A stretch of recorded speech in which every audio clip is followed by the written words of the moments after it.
Can you imagine that in 2026, the world's only superpower, the United States, could be defeated by a country that it has been placing sanctions on for the past 40 years? This is not my claim, but the claim of Professor Sun, whose two predictions related to Donald Trump have already come true, and now the world is waiting for the third one. This is not an ordinary conspiracy theory, but a frightening prediction by a game theory expert whose warning is rapidly beginning to look like reality. If it turns out to be true, then within the next 6 months, the money sitting in your bank account could become nothing more than worthless paper, and the global system could change forever.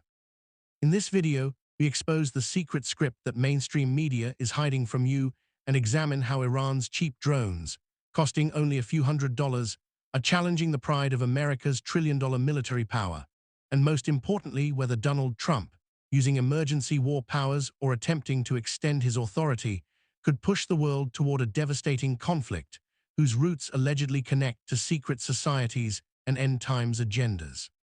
In the next few minutes, you are about to see a side of reality that perhaps the world has not even imagined. Professor Sun's first prediction was that Donald Trump would win the election again, which turned out to be true, and his second prediction was that once Trump returned to power, a frightening war would begin between the United States and Iran, which also happened. But his third prediction shocked everyone, that in this war the world's largest superpower, the United States, would suffer a serious defeat, and according to him, this is not just a random guess, but a conclusion supported by several logical arguments.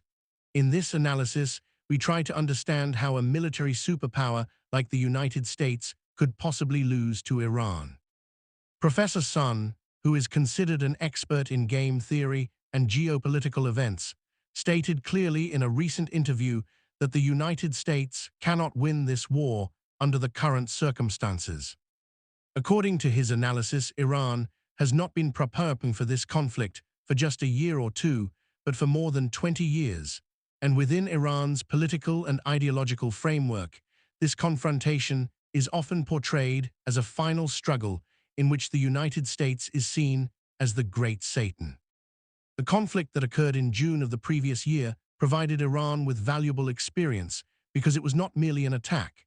It was also an opportunity to carefully study the strength of both the United States and Israel, their defense systems, their weaknesses, and their response strategies.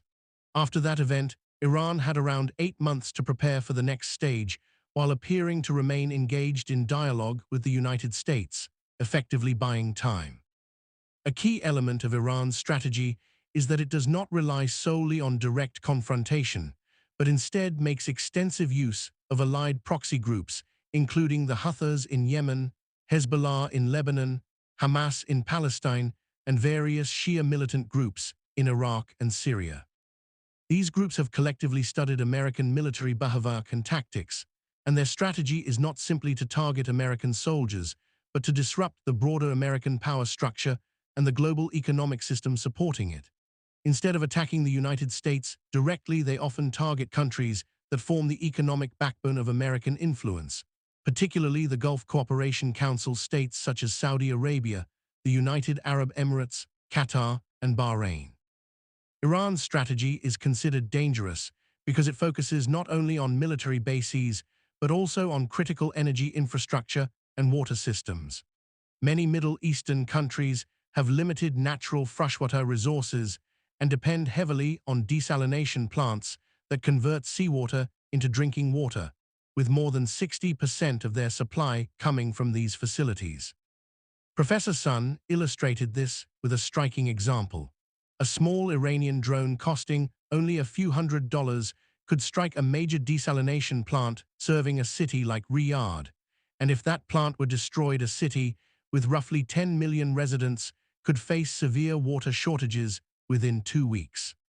At the same time, Iran has threatened or attempted to disrupt the Strait of Hormuz, one of the most important maritime routes in the world, through which a large portion of global energy and food supplies for Gulf states passes.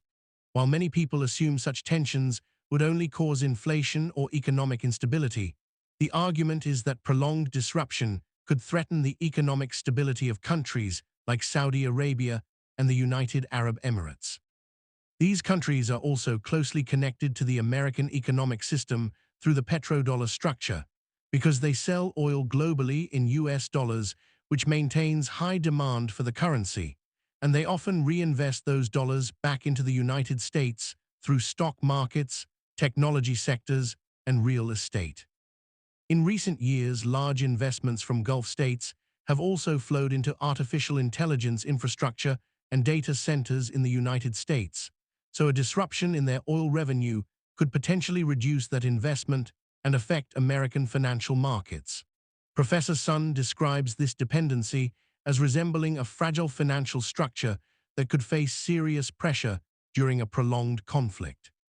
Another question raised is why the technologically advanced American military struggles to counter inexpensive drones. One explanation is that much of the U.S. defense infrastructure was designed during the Cold War era, when military competition focused on extremely advanced and expensive technologies, such as large missile systems, strategic bombers, and complex air defense networks. Modern warfare, however, increasingly involves asymmetric tactics in which relatively inexpensive weapons can threaten extremely costly systems. Reports from recent conflicts show that drones such as the Shahd 136, sometimes referred to as Jaranta, have gained attention because of their simplicity and low cost. These drones can travel long distances using relatively small engines and simple guidance systems based on GPS coordinates.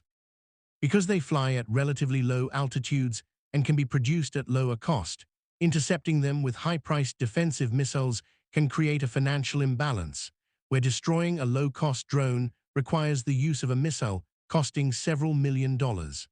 Officials from the U.S. defense establishment have acknowledged that such drone systems present new operational challenges. If large numbers of inexpensive drones are launched repeatedly, it could strain missile defense resources and increase the cost of maintaining defensive operations. According to this perspective, the United States has had to use some of its strategic missile reserves, including those originally allocated for other regions such as Asia. This situation has led some analysts to argue that prolonged conflict could weaken the traditional dominance of the United States and accelerate a shift toward a more multipolar world order in which several powers share global influence. Another important point often discussed is that airstrikes alone rarely succeed in achieving regime change, because historically governments have only been overthrown when ground forces were deployed. Many American officials have indicated that there is currently no intention to send large numbers of ground troops into Iran. At the same time, pressure from regional allies such as Israel and certain Gulf states could increase if they believe their security or economic systems are under threat. This leads to another question. Why would a U.S. president enter such a risky conflict despite warnings from military experts? According to Professor Sain, three main explanations are often suggested. The first is overconfidence following earlier military successes, similar to historical examples where leaders misjudged the difficulty of future conflicts. The second is political and financial influence, as regional allies and powerful donors may lobby for stronger action against Iran while also maintaining close economic relationships with political figures in Washington. The third explanation moves into controversial territory, involving theories about powerful networks or secret societies influencing global events, and believing that a major conflict in the Middle East is part of a larger historical or ideological narrative related to end times beliefs. While such claims remain highly debated and are not universally accepted, they continue to circulate in certain geopolitical discussions. In summary, the argument presented by Professor Sain is that the United States could find itself trapped in a conflict where even a technical victory might come at such a high economic and political cost that it would still represent a strategic defeat. Historical experiences in Iraq, Libya, Syria, and Afghanistan are often cited as examples where military intervention produced long-term consequences that were difficult to control. For that reason, some analysts believe that a direct confrontation with Iran could become one of the most complex geopolitical challenges of the modern era.